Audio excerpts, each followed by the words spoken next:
Okay, so can I start, Kevin? Not yet. Okay. Go ahead. Okay, so good afternoon and thank you for coming. I'm Leanne Son-Hing. I'm a professor in psychology, and this is? I'm Naran. I am a second-year master's student in the Industrial Organizational Program at the university. I'm supervised by Leanne. So what our goal is for today is for us to basically just have a conversation about well-being in the workplace, ill-being in the workplace, for people to get a chance to, express their perspectives on it, for us to teach you a little bit given our perspective on the literature. I am a bit concerned that we've got a lot of psychology jargon, and so we will do our best to unpack it. But if there's anything that we're talking about and you're like, what? I recognize that word, but not apparently in the way that they're using it, please just put up your hand, because we want to make sure that we're all on the same page. The other thing is that some of what we'll be saying is like, okay, so given the literature, these are some of the things that you should be doing, but depending on where people are at, what seems accomplishable, and given the environment that you're in, what seems accomplishable will be really varied. And we also understand that why you're here and why this is of interest to you is also probably going to be different from each person in the room.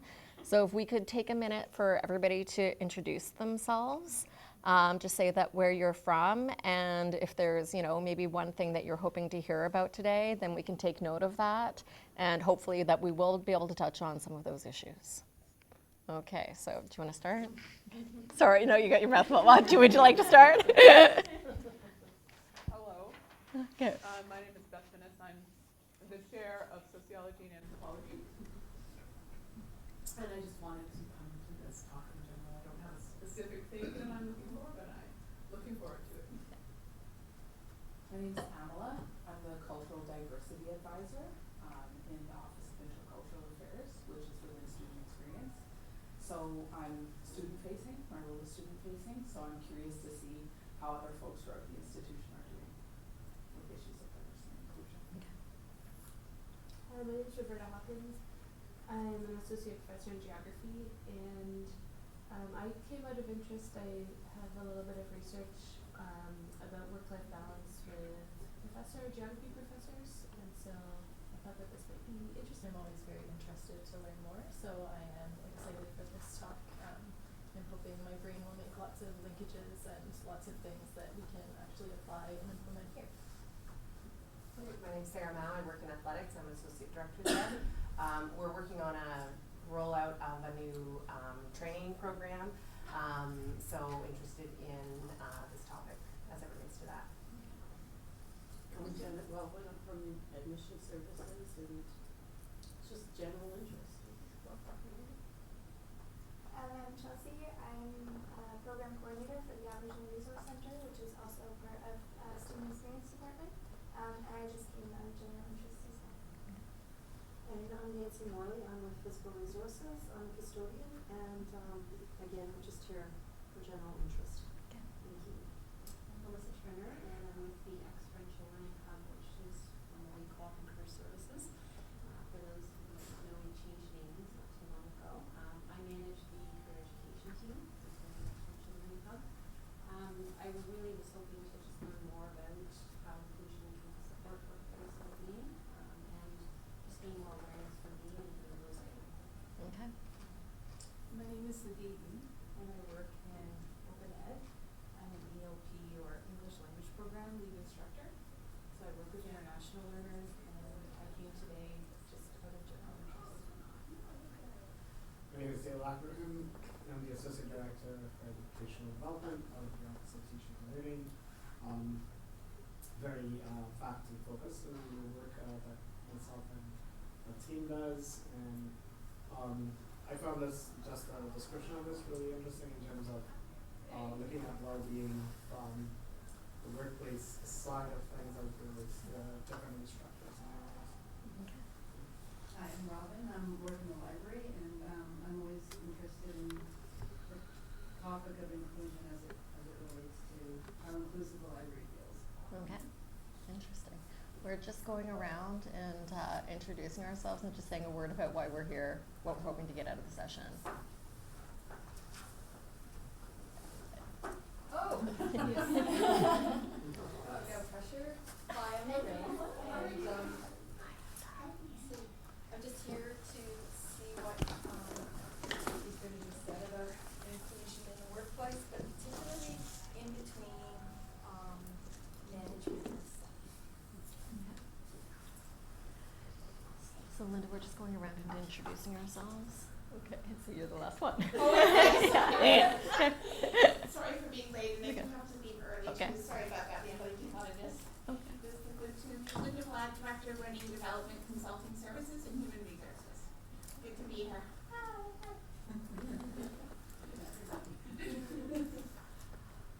Okay, so a lot of people are interested in inclusion and diversity to some degree. So I would have to say the presentation that we put together is not so focused on inclusion and diversity. However, you're in luck because this is exactly what Nuran is studying for her master's and PhD research.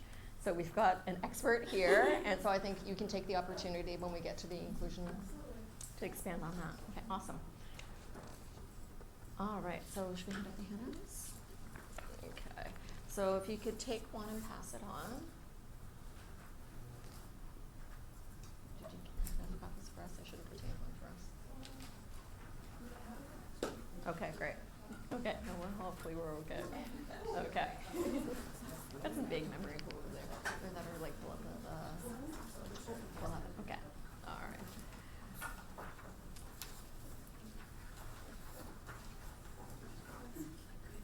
I'm sorry, sorry, then the first step is here.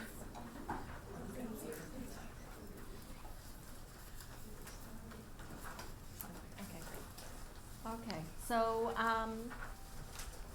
how we've got this set up is that we will be presenting some material and then we'll have time for discussion. And we've created this handout so that you can both share some information with us, but then also take notes for yourselves.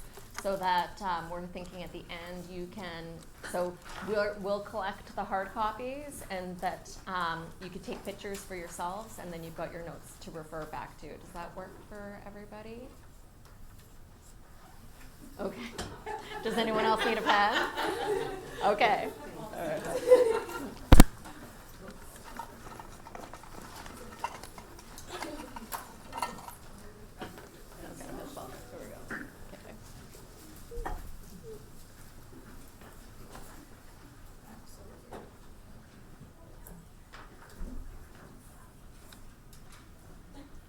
Okay, and does it work for me to stay seated? Okay.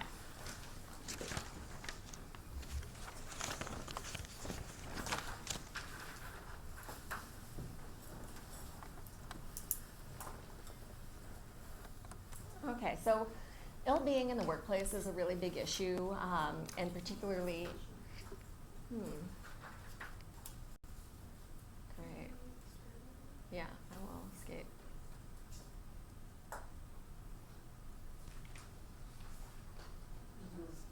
That's right.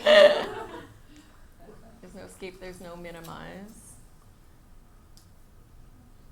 Okay, let's try this. I don't know. It's when we were practicing it worked perfectly fine. So this is a test of my ability to handle stress, demonstrate some resilience. Okay.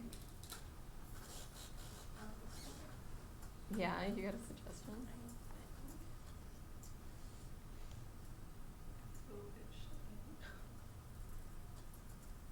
You can always force what? How did you do that? Okay. Force this right up, yeah.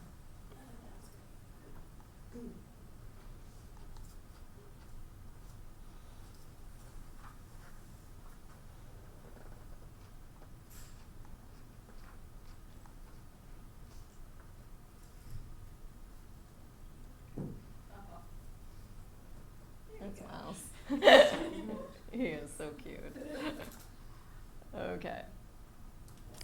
So surveys of Canadian employees find that over 50% report high levels of perceived stress, burnout, and depressed mood, and 48% report that the most stressful part of their day is work. So with that in mind, the first thing we'd like you to reflect on is what makes you experience stress at work. So what are the issues? What are the situations? That's part one.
Okay, so does anyone have anything that they want to share with the room?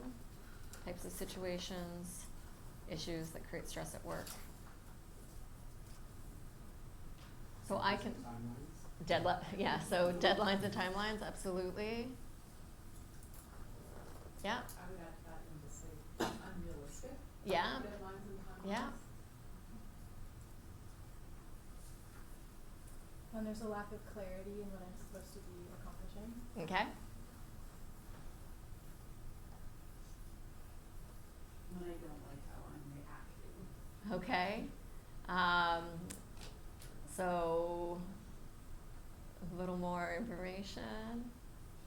So yeah, so what do you, so by that you mean? Well, I think, at the end of the day, I'll wish I hadn't responded in a certain way. Okay. And that, it's my own response that stresses me out. Okay, all right. Emotional reaction. Yeah. Okay. Yeah? I would say that I'm often expected to be the emotional support system for a huge range of people, Okay. but I do not have those options. Okay. So forced emotional labor. So for me, it would be like interpersonal conflict. No, what I'm sorry, I'm not being clear. No, I know what you mean. I'm Yes. supposed to be the- Yeah. I'm So supposed you're. to be the Yeah. emotional support system, Yes. but I do not have an emotional support system. Yes. Okay. Oh, and so with a lack of that for yourself Yes. as well. Okay. There was a hand down here. Feeling overwhelmed with too much to do and too little time. Yeah. So overwhelming workload. Juggling multiple projects at once and just making sure that nothing's missed Yeah. while juggling. So multiple demands, competing demands. Inability to deal with the real problem instead of just what's on the surface. Okay, and so inability because of a lack of power to be able to do Lack it? of power, lack of resources. Okay, lack of power, Yeah. lack of resources.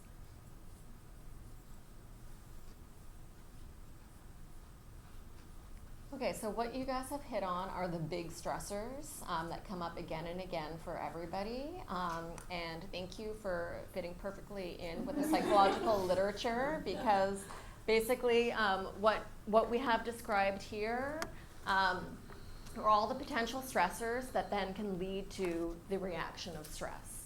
And so all of these things have the ability to lead to stress for people, but not everybody will respond in the exact same way to the same potential stressor, right? So for instance,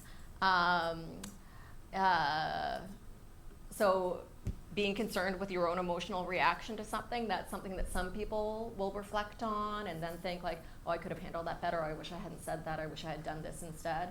And some people never then have that unpacking of the situation, right? They don't go back and reflect. And so because everybody's different, this is why it's really important to understand, so what happens in between the stress and the potential stressor, I'm gonna call it, and people's stress reactions. So when we experience stress, right, it's the psychological as well as physiological reactions that people have. So all of those emotions, so like fear, threat, feeling the discomfort, the physiological reactions, so the sweaty hands, the snakes in the stomach, and how our emotional reactions and our thoughts and physiology all feed into each other as well, right? So sometimes when we start to have those physiological reactions, then our interpretation of, oh, I'm getting stressed, and then responding even more strongly to that as a consequence. So there's a really cool TED Talk called something like Stress is Not Your Enemy or Make Stress Your Friend, and it's all about how you can change your reactions to the experience of stress by taking on a slightly different framework for understanding what your body's telling you. That instead of it being like, oh, I'm stressed right now, it's that, okay, I'm ready for a fight right now. I'm ready to take on a challenge right now. When people experience a really acute stress, so like a very strong stressor or chronic stress, so the same experience, so some of these things, do not go away, right? So, unless a relationship conflict, for example, is managed, that chances are the conflict's not gonna go away. Instead, it might even spiral and get bigger. Timelines, workload, these are things that just keep coming at us again and again. And so when stress is experienced chronically, this can then lead to strain. And so strain is basically when your normal functioning is disrupted. And so we might see this in the form of depression or anxiety, or strain could be seen by withdrawal. So people, who are normally really engaged and happy with their work, withdrawing from their work, not wanting to go to work, right? Showing up late for work, or, spending their time surfing the internet instead of doing their work, or sleeping problems, for instance. But this is not inevitable. So typically when people experience stress, they will engage in coping mechanisms, coping behaviors. And if these coping mechanisms are effective, then this can mitigate the likelihood of people experiencing strain.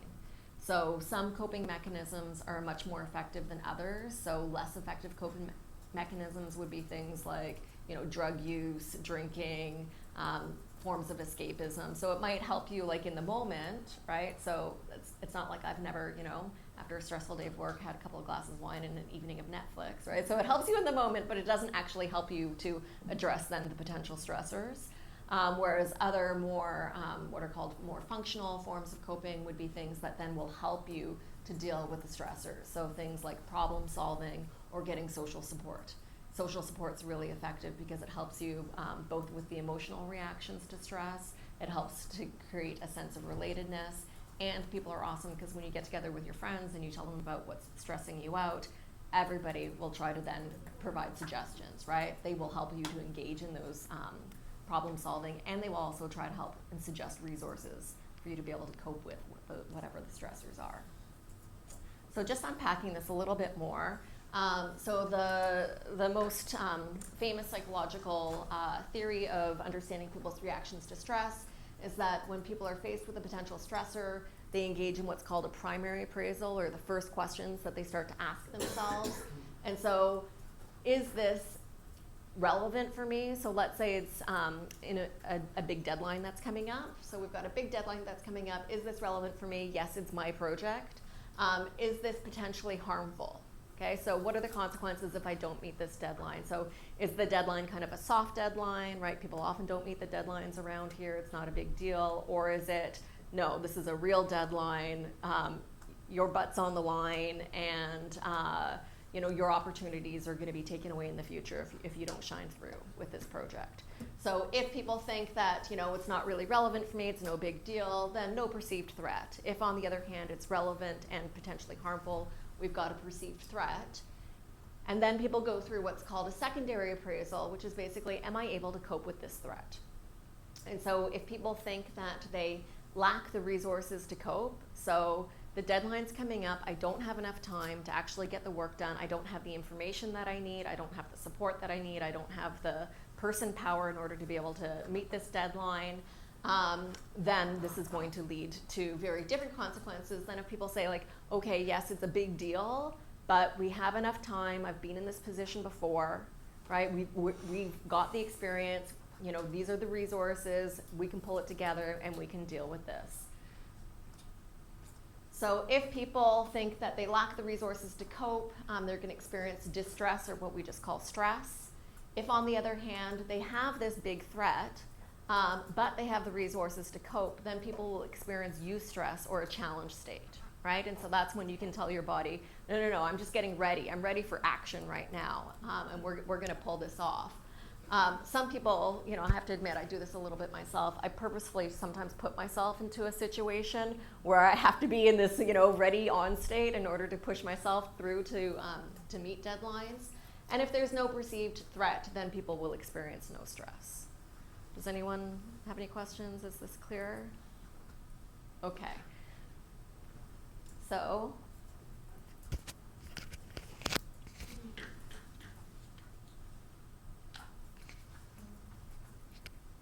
switch gears to talk about well-being. Okay, so yeah, just switching gears a little bit, there is actually a lot of evidence from the literature just to show how important your well-being is to your experiences at work, with research showing that workers who have higher levels of well-being and like higher levels of health, they report being more engaged with their jobs, they take fewer sick leaves, they're less absent from their jobs, and taking less long-term stability, as well as experiencing more creativity at work, more job performance, as well as they're less likely to turnover. And just moving on to like how well-being is typically thought of, or like how people typically define well-being. And so let's start discussing what well-being means to you, and then we'll move on to how it's typically thought of in the literature. So the first question I'm going to throw to the group is, how do you typically define well-being? What is well-being to you? We can also did you want them to write it on the form? Yeah, so that's going to be part 1, so question 2 of part 1 in the handout.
used in a wide variety of ways. So what did you guys come up with for well-being? What do you think well-being means, or what does it mean to you? Yeah. Alright, so the question was at work, but I started with my own personal definition. And it's that idea that you have a core balance of your body, mind, spirit, and health. So when all these factors are balanced within yourself, you can recognize when some external trigger disrupts that balance. So it's this idea of a balance between your different systems in a way. So you're very self-aware of how things are. Here, I've got an idea. Why don't you just take the mic? Okay. Okay, and then you can be the note taker too, because also my handwriting so good. Okay. This way we don't have to, maybe 2 mics in the future. Okay. Okay.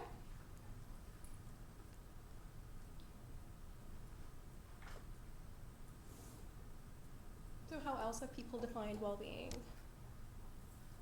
Balance also resonates with me, and I'm definitely at my best self when there is a balance, but in addition to that, it's sort of a balance between work, home, and then my own sort of self-care and strategies. So kind of like work, home, me balance in a way. Okay.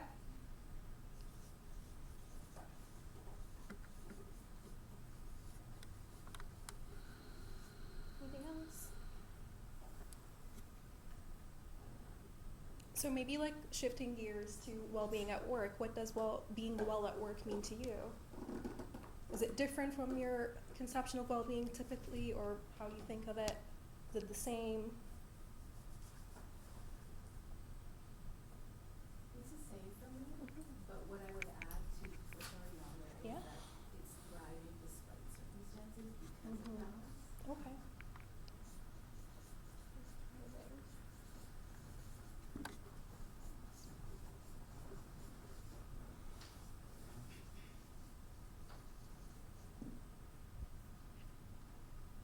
Anything else? For me, in terms of what contributes, the 2 things that come to mind are supportive colleagues and challenging projects. Sorry, so supportive colleagues and the second one? Challenging projects. And okay, so having a bit of challenge on the job. Yeah. Okay.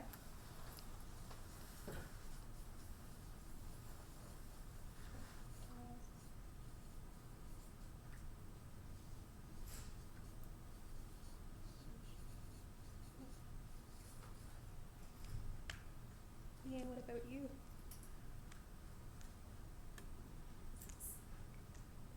So for me, so well-being, I would say when I'm feeling like I just love my job.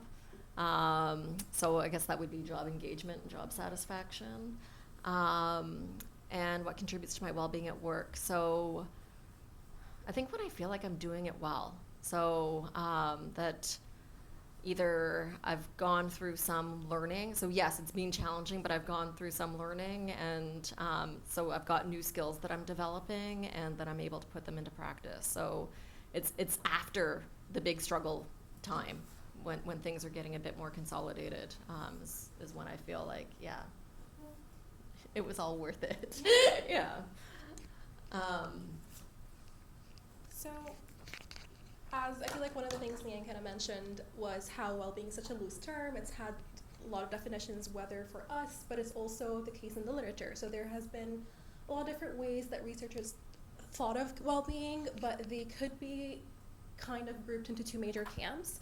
So one camp is hedonic well-being, which is essentially where researchers define it as when you have a lot of positive affects, you're experiencing a lot of those positive emotions, having less of the negative affects, so less of the negative emotions, or like sadness or anger or anxiety, and just general satisfaction levels. So how satisfied you are with your life, how satisfied you are with your job. So that's one camp. The other camp defines it kind of in a eudaimonic sense, which views well-being more of as a higher level of functioning. So it's not just about being happy and having more of the positive affect, less of the negative affect. It's about how you function at life. So about self-acceptance, having a sense of mastery over your life, feeling like you're growing as a person, that you're improving, having positive relationships with others, and just having those needs to be to have control over your life, and to be autonomous, fulfilled. And on that note, to be well, it's really important to have some of your most basic needs satisfied. So, for instance, as human beings, there are some universal needs that we need to fulfill in order to live well. And of course, there's going to be individual differences in how people want to, or like to the extent to which these needs are fulfilled for everyone, and like the levels at which they're fulfilled for people to be happy. But they are universal needs that need to be fulfilled for us to function effectively. So some of those needs include things like the most basic needs, like the need to feel safe and secure. So for instance, if we're at a workplace where there's a lot of hazards, there isn't a lot of safety regulations in place, our needs to feel safe and secure are not likely going to be met. So that's like one cluster of the most basic needs. And just moving on to more higher level needs are the needs to be autonomous and to feel competent and to feel efficacious and to experience growth. And what I mean by that is the need to experience, for instance, autonomy, so to have choice over your life and to have some control. It's the need to feel like you have the skills and the knowledge that are necessary for you to do a job or to perform a task. It's also the need to feel like you're actually capable of doing it. So not just that I have the skills, but do I think I'm capable of doing it? And finally, we all have needs to grow. So as I mentioned, it's just the needs to improve ourselves. And these are all some universal needs that we have. And that's another cluster of needs. Another cluster is the need to feel like we have a high self-esteem, so we feel worthy. So for instance, if we get a promotion, do we feel worthy of it? Do we feel like we deserved it? If we don't experience that need, that the good things that in life are happening to us because we deserve it, we're not going to experience that need for esteem. And then finally, another cluster of needs is the needs to, those social needs, so the needs to belong, to be part of a large social group and to form connections with others, so to feel those relationships with those around us. And finally, it's the need for authenticity. And what I mean by that is the need to experience choice and freedom in expressing your identity. And when you're expressing your identity, it could be you're expressing differences from others, but you should also experience freedom in expressing similarities to others. So it's essentially expressing your identity as is, differences or whether it be different from others or similar to others.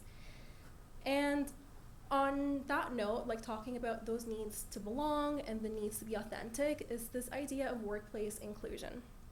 And how researchers typically define workplace inclusion is experiencing treatment at work that satisfies both those needs. So the needs to belong, so to be part of a larger social collective and to form strong and stable relationships with others, but it's also this need to experience freedom in expressing who you are and expressing this identity, again, be it similarities or differences from others.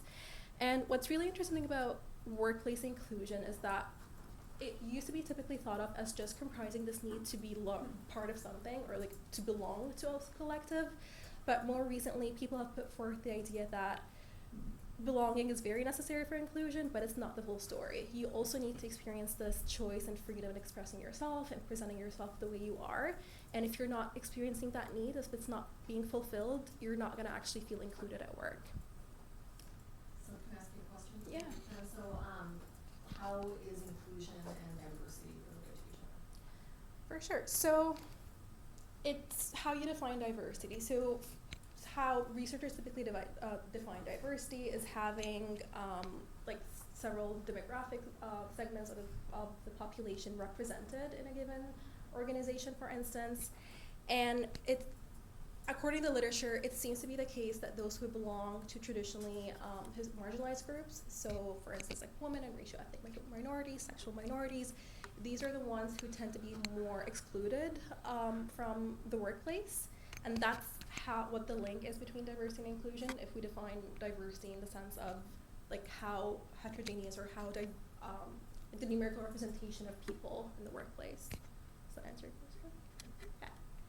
So does anyone have any questions so far about this idea of inclusion?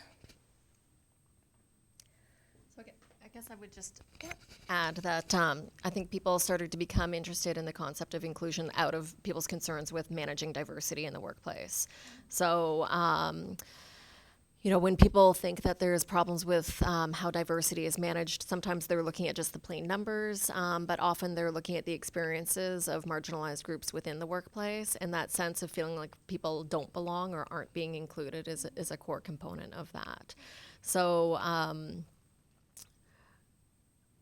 so, being in an environment where you're a minority, there can either be a strong pressure to assimilate, right, to try to fit in like everybody else and act like everybody else, or it could be that people are encouraged to just be yourself, and it's okay if you're different, and it's okay if you're not different, right? But being encouraged to be one's authentic self is, I think, at the core of this. Okay, yeah. Okay, so we'll turn the discussion back to you.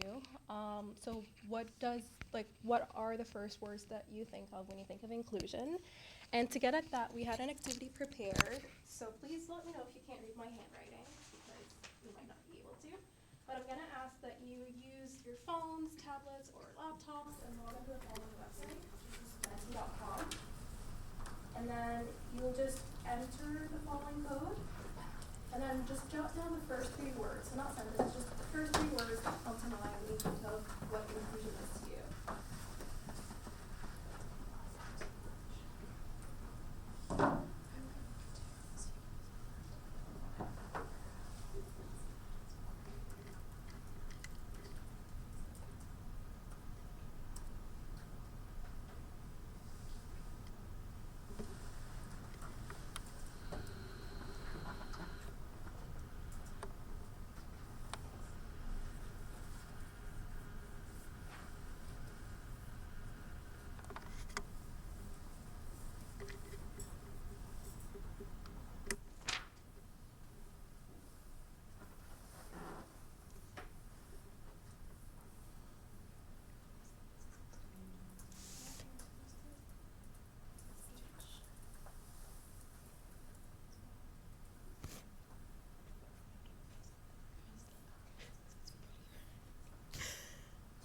I'm just like seeing how it is for me.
Does anyone need another minute? When people have their phone out, then I don't know on task or they're done or not. Okay, no one needs another minute. Okay, Just press H. H. Okay. Oh, No. Oh no.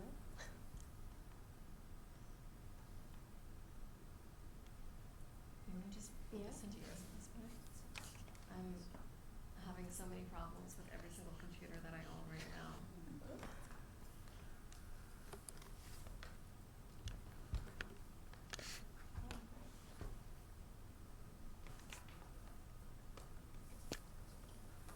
Oh, this is the H one.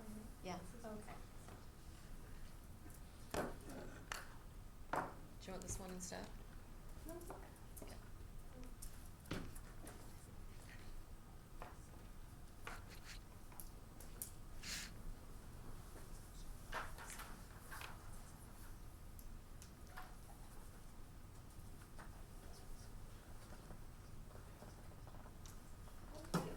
We have this wonderful word cloud that kind of looks at the different responses that people gave. So acceptance seems to be one of the core themes. So feeling like you're accepted for who you are. I can see also like a sense of belonging here. Having support, having diverse individuals. Authenticity, yes, absolutely. Feeling valued, I'm guessing for like who you are as a person. Fairness is also another component there. Support. So yeah, thank you for your responses. I think that's a really interesting way to kind of view the more prominent themes and how people think of inclusion. And I think a interesting sub-theme here is the contributing in voices, because if people are truly being included at work, then their voice has as much weight as everybody else's, and that they get input into decision-making within the organization and value as well. Absolutely. Yeah. Thank you. So,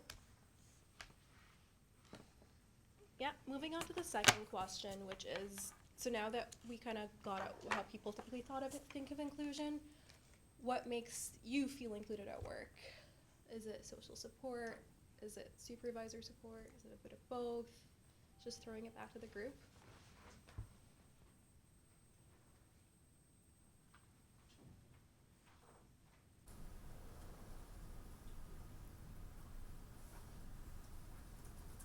So I'll start with myself. So one of the things that I feel makes me feel very included is that social component, like the effort people are willing to put in to involve me in things, and it could be like decision making for the most like the smallest things, like just like a small task that we're involved in, to bigger things like planning events and social gatherings. And I feel this sort of involvement, to me personally, it shows me how willing people are to put the effort to being inclusive, which I really appreciate. So now throwing it back at you, what makes you feel included at work? Or how can you help other people to feel included?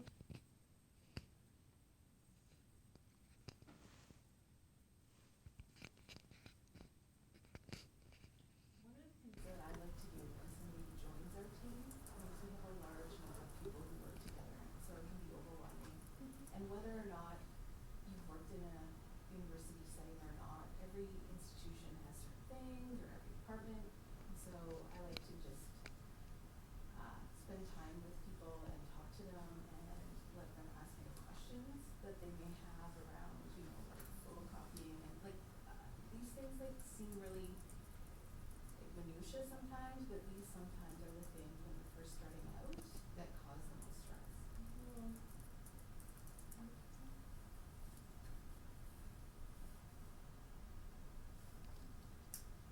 I think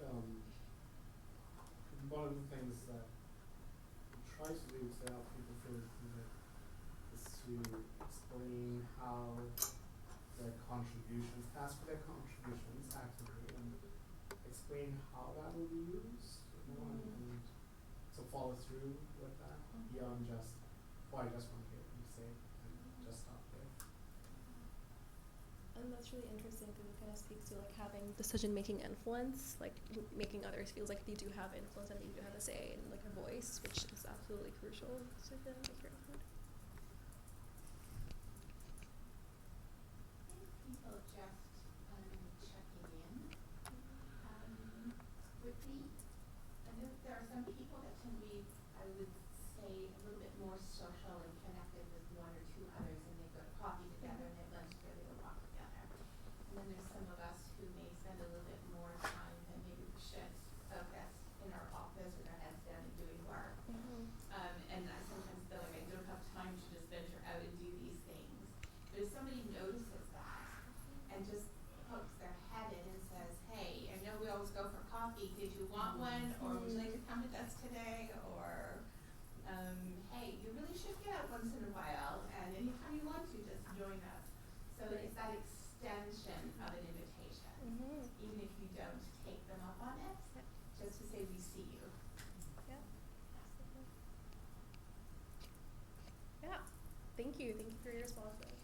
Yeah, so it seems like both the formal and the informal matter, right? So the social as well as then actual voice in terms of organizational decision making, and the inclusion of newcomers as well, which actually then goes back to something that you had raised earlier about like ambiguity, right? So having that ambiguity around your tasks, around your role, around how things are going to be done is something that can make people feel excluded from work, and it's just the functioning of the organization. So all of these things can work in conjunction. Thank you. And so there is actually evidence from the research to suggest that feeling included at work is very important to our experiences at work, with workers who report higher levels of inclusion, reporting that they're more satisfied with their jobs, they're more engaged, they actually perceive their organization to be more fair. They also report less stress as well as less emotional exhaustion levels. And this just serves to showcase that feeling included is actually one of those crucial, critical things to our positive functioning at work that we should all sort of try to strive for. Okay. Okay, so far we've talked about well-being, ill-being separately, but they really are two sides of the same coin. And so I'm going to go over now the major theories for how organizational psychologists understand what drives or creates well-being or ill-being at work. And so they look at both the social, the psychological, the physical, the organizational aspects of people's jobs, and they consider that most of them can actually be divided into one of these two categories. So on the one hand, there's the demands, and so job demands are those things that require sustained effort, and so that could be cognitive effort or physical effort. So classic examples are workload, time pressure, dealing with customers or clients or students. And the more demands that people have, this leads to more ill-being, and so greater stress, greater burnout, greater health problems. On the other hand, resources are those things or those aspects of one's work environment that help people to achieve their work goals or help them to stimulate growth or their own personal development. And so key examples would be coworker support, supervisor support, perceived organizational support, so whether or not you feel like your organization as the entity supports you, having information that you need or the training that you need. And the more resources that people have, this leads to more well-being, so more positive affect, a greater sense of challenge, engagement with your job or job satisfaction. And so interestingly, these two things interact, so that if we look at the left side of the graph, if people have low job demands, this is like saying that they have low levels of potential stressors, and people's stress is going to be pretty low. On the other hand, if we look at the right side of the graph and people are experiencing a lot of demands, right, so lots of workload, time pressure, this is saying that there's lots of potential stressors. If people also have low levels of resources, so the red bar, then they're going to experience high levels of stress. If, on the other hand, they've got high levels of resources, then they should experience lower stress. And so bringing this back to what we were discussing earlier, basically with the high demands, we've got high potential threat, right? And then people are going to make their secondary appraisals. If I've got the resources to cope, then I'm going to experience eustress in that challenge state. If I don't have the resources to cope, then people are going to experience distress. So one conclusion that people could take from this is that, try to avoid demands, right? But if you've got demands with high levels of resources, not all demands are bad, right? So if you've got high demands and high resources, it can lead to high levels of eustress, and so feeling very challenged at work, right? So one of you said that, challenge is one of the things that you're looking for at work. If you look at some of the major stressors at work, none of you listed them, but for a lot of people, boredom is a big stressor at work, right? So just the mundane, having to do the same thing over and over again. So when thinking about demands, people sometimes categorize them as there being challenge demands. So these are obstacles that if you overcome them, there's something to be gained, right? So the big project, it's going to be stressful, it's going to be difficult, but if you succeed in this project, then you've got a new client, right? And more doors are going to be opened to you, let's say.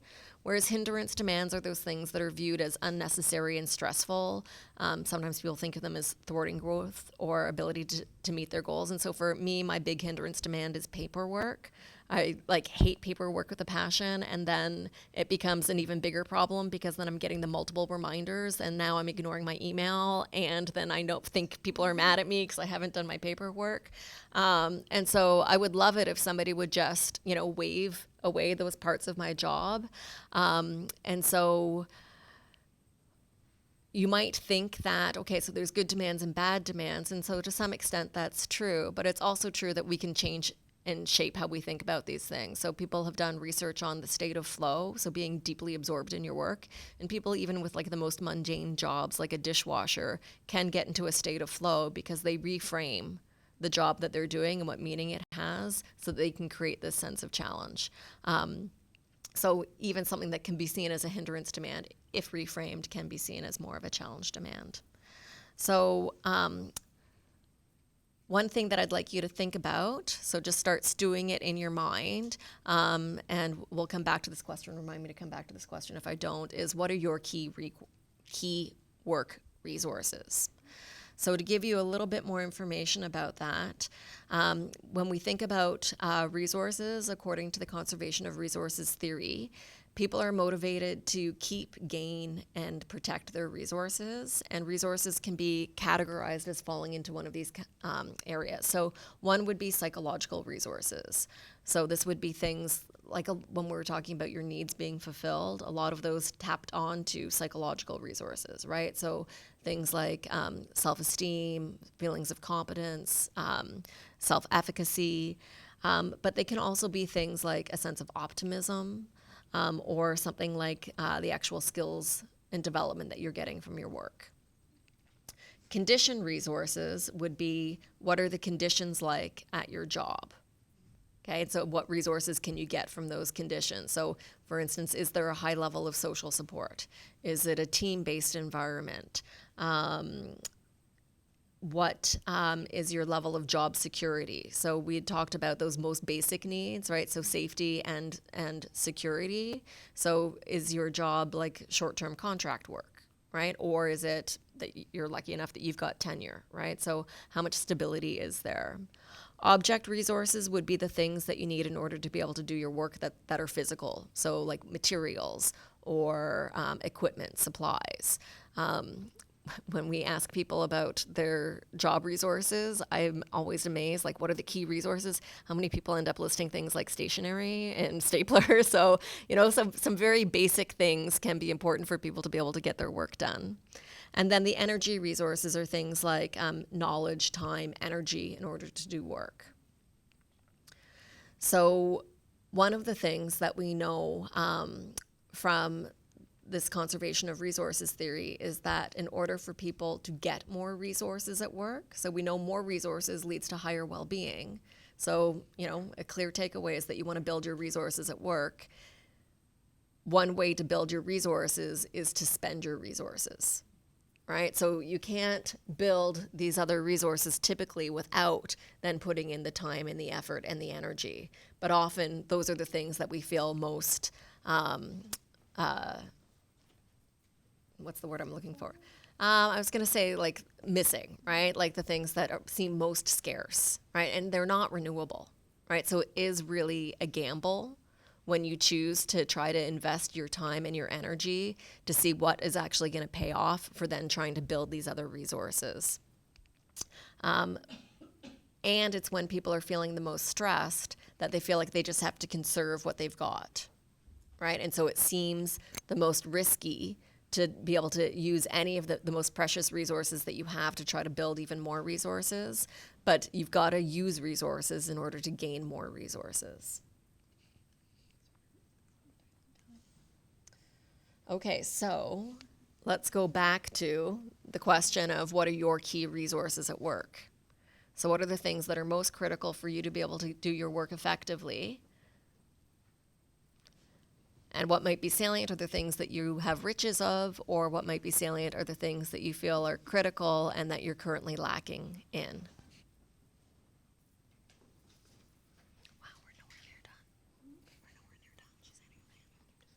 So after this, yeah, we'll go to the takeaway. Okay.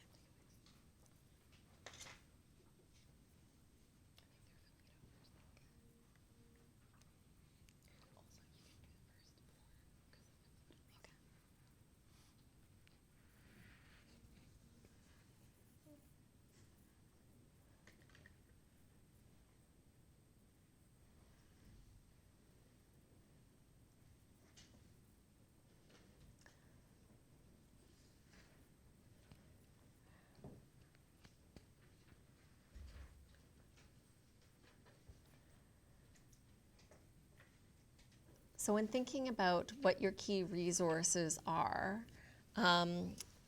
sometimes it's really like our go-to is that it's on us to build our own resources, but these are actually more of a collective endeavor, right? So if you're able to build the resources of, let's say, teamwork, right, then that's something that everybody can benefit from, right, or social support. If you're going to try to build a climate where everybody within the workplace is more sharing of information and the resources that they have, then that can not only build your resources, but build everybody else's resources around you. So in thinking about how to go about building your resources, it's not just on you, right? Reach out to the people who also are concerned with well-being or inclusion or any of these efforts for creating better well-being in the workplace, and think about what kind of collective efforts can we all engage in to try to build everybody's resources. So some key takeaways. The first one would be to, when you're feeling like really stressed at work, right, and you're looking at the things that you're perceiving as harmful and stressful to you, to question that very first appraisal. And is this really a threat or is this a challenge? Right? So is this something that I need to be frightened of right now, or is this something that I can see as something that's difficult but challenging and that I can rise to the challenge? A second takeaway would be to try to build your personal resources by thinking about your ability to cope. And so the ability to cope is dependent on the resources that you perceive yourself to have to be able to deal with those potential challenges. And so what can you do to think about the resources that you have or build more resources so that those potential stressors can be turned from threats to challenges? Third is to actually use the resources that you have. And so when we experience stress, it is hard to reach out for help and assistance. I personally find it really difficult to delegate. And yet other people, especially if we're thinking about this as a collective project, if people are able to help each other and ask for help when they need it, then that benefits everybody. So to be able to reach out for work, say when you're struggling with something and ask for the help or the resources that you need is really important.